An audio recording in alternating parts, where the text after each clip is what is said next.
Hello students, आज का हमारा टॉपिक है 8051 माइक्रो कंट्रोलर। 8051 माइक्रो कंट्रोलर क्या आता है? 1981 में इंटेल कॉर्पोरेशन ने एक माइक्रो कंट्रोलर को इंट्रोड्यूस किया था जिसका नाम है 8051 माइक्रो कंट्रोलर। ये 8 बिट माइक्रो कंट्रोलर है। इसके पास 128 बाइट रैम होती है जिसको हम बोलते हैं on chip RAM. 4K byte ROM होती है जिसको बोलते हैं ऑन चिप रोम। इसके और भी कई पार्ट्स हैं जो चिप के साथ कनेक्टेड होते हैं, इसलिए इसको बोलते हैं हम सिस्टम ऑन अ चिप। इसके पास 2 timers, 1 serial port, 4 input output ports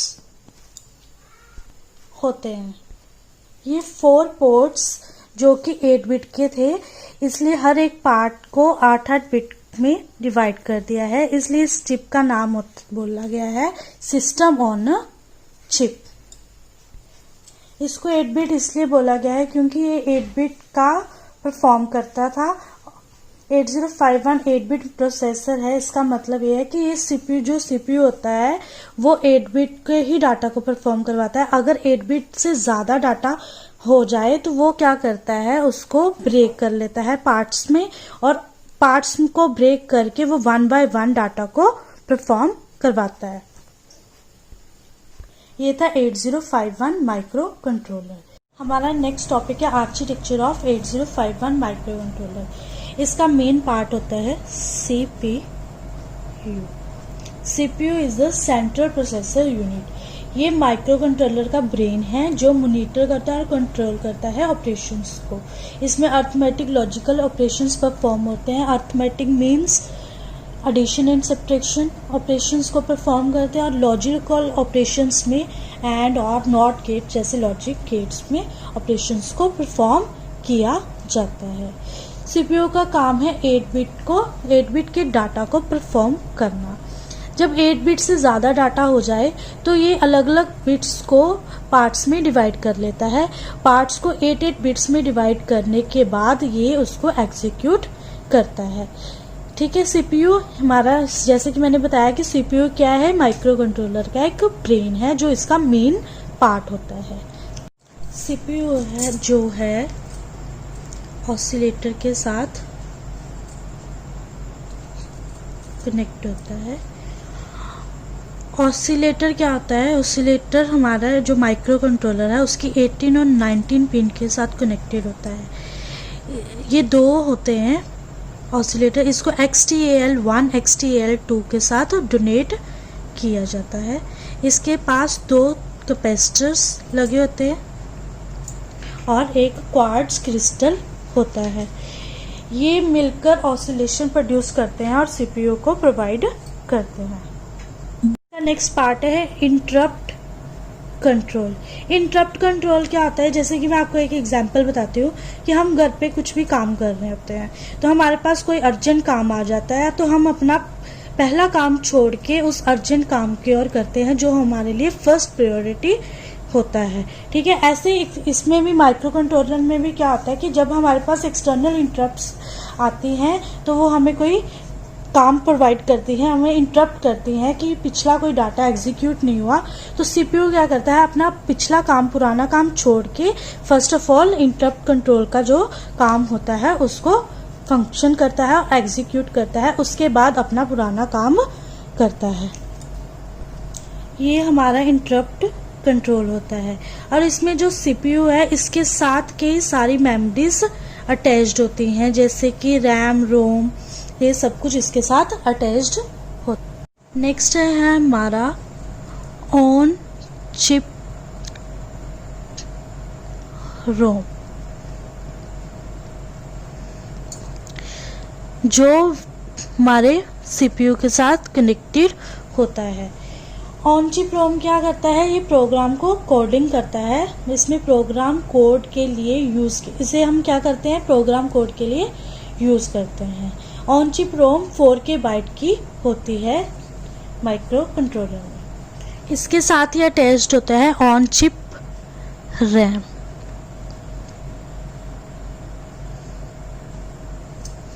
on chip RAM 128 bytes की होती है।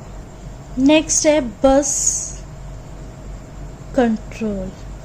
ये क्या आता है, बसेस क्या आती है, ग्रुप ऑफ वायर्स को हम बसेस बोलते हैं। जो हमारे सिस्टम है वायर्स के थ्रू कनेक्ट होता है, ठीक है। जो हमारे रैम रोम इंटरप्ट्स हैं ये सारे किसके थ्रू कनेक्टेड हैं, बाइट्स के थ्रू। इन सबको बोलते हैं हम बसेस, ठीक है। Connection of groups of wires को हम क्या बोलते हैं, बसेस, जो हमारे सीपीयू के साथ कनेक्टेड हैं। सारी मेमोरीज, इनपुट आउटपुट्स वगैरह सब इसके साथ कनेक्टेड होती हैं। ग्रुप ऑफ वायर्स में डाटा फ्लो करवाना ये बसेस कंट्रोल का काम करता है। नेक्स्ट है पोर्ट्स। माइक्रो कंट्रोलर में 4 इनपुट आउटपुट पोर्ट्स होते हैं, P0, P1, P2, P3, जो कि एक्सटर्नली कनेक्टेड होते हैं माइक्रो कंट्रोलर के साथ। किसी भी और माइक्रो प्रोसेसर में किसी और फैमिली मेंबर के साथ ही कनेक्टेड होते हैं। इसमें PO और P2 जो होता है वो एड्रेस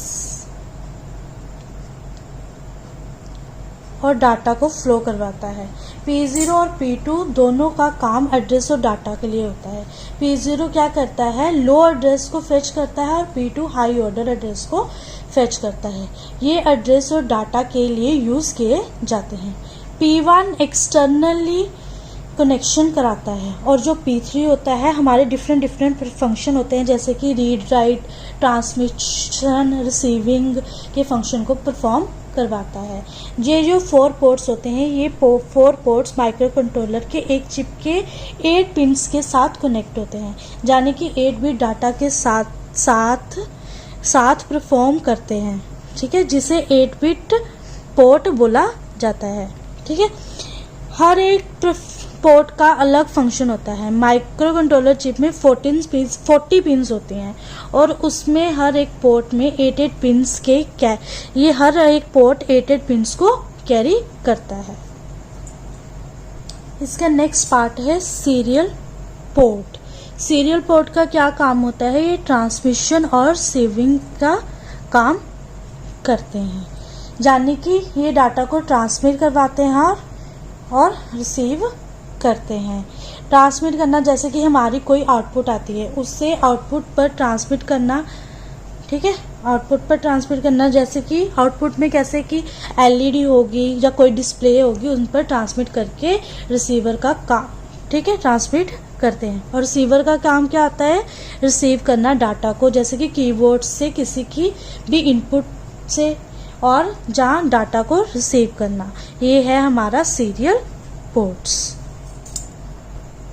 नेक्स्ट है हमारा टाइमर। इसको T1 और T0 से डोनेट किया जाता है। इसके साथ काउंटर इनपुट्स कनेक्टेड होते हैं।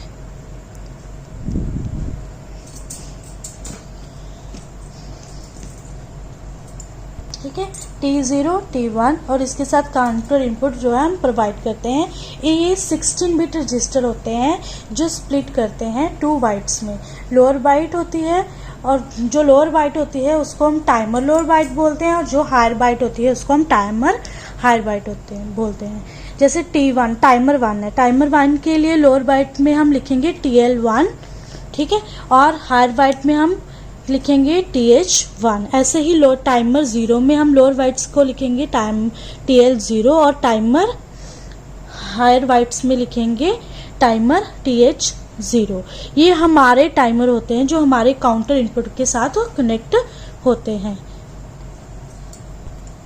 ये जो हमारा सिस्टम होता है ये सारा CPU के साथ कनेक्ट होता है, जिसे बोलते हैं central processor unit. RAM ROM timer, serial port, input output ports, जिसमें 4 पोर्ट्स होते हैं। हर एक पोर्ट 8 बिट के लिए काम करता है। P0 एड्रेस डाटा के लिए काम करता है। P0 जो है हायर बाइट्स के लिए वर्क करता है और P2 लोअर बाइट्स के लिए P0 हमारा लोअर बाइट्स के लिए वर्क करता है और P2 हमारा हायर बाइट्स के लिए वर्क करता है। P1 हमारा एक्सटर्नली कनेक्ट किया जाता है और P3 को हम नंबर ऑफ फंक्शंस के परफॉर्म करवाने के लिए यूज़ करते हैं। P3 हमारा डाटा को ट्रांसमिट और रिसीव करने के भी काम करता है। इंटरप्ट्स में जो भी हमारे INT0, INT1, timer 0, timer 1, read write function को परफॉर्म करता है। जो बस कंट्रोल होती है वो ऑन चिप इंटरप्ट काउंटर, जो हमारी एक्सटर्नल इंटरप्ट्स होती हैं वो उसको परफॉर्म करके और एग्जीक्यूट करता है। ठीक है, उसके बाद हम अपने जो भी हमारा डाटा है उसको परफॉर्म करवाते हैं। जैसे कि ऑसिलेटर जो है वो ऑसिलेशन प्रोड्यूस करवाता है। इन सब पर हम BCC सप्लाई प्रोवाइड करते हैं जो +5 वोल्ट की होती है। एक हम पिन ग्राउंड की लगाते हैं और लैच अनेबल होता है, उसके साथ रीसेट फंक्शन के साथ हम इसको कनेक्ट करते हैं। ये सब सिंगल चिप में ही होता है, इसलिए इसे रेफर किया जाता है as a single system on a chip. ये था हमारा आर्किटेक्चर ऑफ 8051 माइक्रो कंट्रोलर। इसके साथ ही मैंने अपने नोट्स अटैच कर दिए हैं ताकि आपको पढ़ने में बहुत आसानी हो सके। ब्रीफली हर पॉइंट को एक्सप्लेन किया गया है, हर पार्ट की अलग अलग डेफिनेशन दी गई। नेक्स्ट वीडियो में मिलेंगे नेक्स्ट टॉपिक के साथ। Thank you.